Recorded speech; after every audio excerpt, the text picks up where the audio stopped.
സാധാരണ ഒരു ബ്രോ ഒരു സ്ക്രിപ്റ്റ് ഒരാളുടെ അടുത്ത് നരേറ്റ് ചെയ്യുമ്പോൾ പ്രൊഡ്യൂസർ ആയാലും ബ്രോയിൻ്റെ മെൻറ്റേഴ്സ് നരേറ്റ് ചെയ്യുമ്പോഴും അവർ പറയും എൻഡിങ് കുറച്ചുകൂടെ കമേഴ്ഷ്യൽ ആക്കണം, അല്ലെങ്കിൽ കുറച്ചുകൂടി ഇങ്ങനത്തെ കമേഴ്ഷ്യൽ എലിമെൻറ്റ്സ്, അല്ലെങ്കിൽ അവർ പറയും ഇങ്ങനത്തെ എലിമെൻറ്റ്സ് യൂസ് ചെയ്യുക.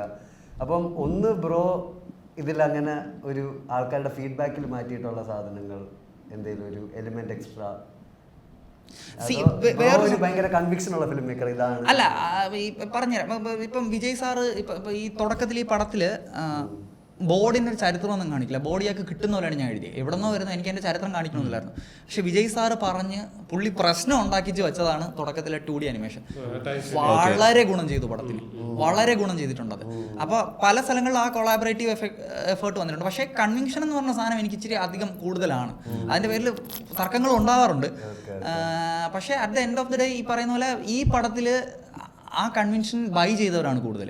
ഇപ്പോൾ വിജയ് സാർ ആണെങ്കിലും പുള്ളിക്ക് വേണം എന്നുള്ള സാധനങ്ങളുണ്ട്, അത് പുള്ളി പറയുന്നതിൽ 100% കാര്യങ്ങളുമുണ്ട്.